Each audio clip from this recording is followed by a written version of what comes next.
চলতি মৌসুমের পহেলা সেপ্টেম্বর থেকে প্রথম 5 মাসে কাপ্তাই হ্রদ থেকে আহরণ করা হয়েছে 6,500 টন মাছ। জেলার 4টি মৎস্য অবতরণ কেন্দ্র থেকে শুল্ক বাবদ রাজস্ব আদায় হয়েছে 13,40,00,000 টাকার বেশি। এ নিয়ে বিস্তারিত জানাতে রাঙামাটি মৎস্য অবতরণ কেন্দ্র থেকে যুক্ত হচ্ছেন জিয়াউর রহমান জুয়েল। জুয়েল, কাপ্তাই হ্রদে মাছ আহরণ ও রাজস্ব আদায়ের লক্ষ্যমাত্রা কত নির্ধারণ করা হয়েছে একটু জানতে চাই।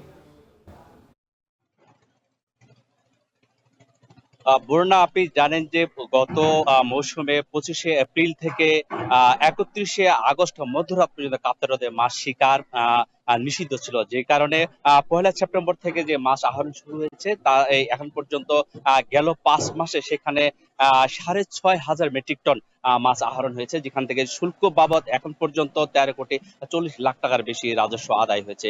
একটুখানি বলে রাখি যে কাপ্তাই হ্রদ দক্ষিণ পূর্ব এশিয়ার সবচেয়ে বড় যে মিঠা পানির কৃত্রিম জলাধার, সেটি হচ্ছে এই কাপ্তাই হ্রদ, যেখানে আয়তন প্রায় 725 বর্গ কিলোমিটার। এখানে রুই, কাতল, চিতল, পাবদা সহ অন্যান্য যে মিঠা পানির মাছ রয়েছে, প্রায় 80 প্রজাতির মাছ রয়েছে। এই মাছগুলো আসলে তার নিজস্ব বৈশিষ্ট্যের কারণে সমতল জেলাগুলোতে ব্যাপকভাবে সমাদৃত হয়, বিশেষ করে সেখানকার চাহিদা বেশি।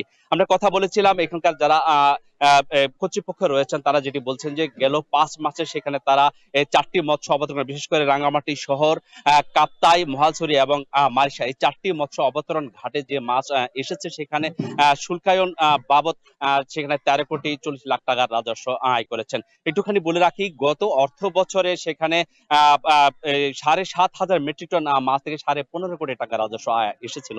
এবছর যেহেতু এখন সময় আছে, আগামী আরো সেপ্টেম্বর এই আগামী মৌসুমে বন্ধের আগ পর্যন্ত প্রায় 3 মাসের মতো সময় হাতে আছে, সেখানে প্রচুর সংখ্যক মাছ আসবে, সেখান থেকে রাজস্ব বাড়তি আসবে বলে প্রত্যাশা করছেন।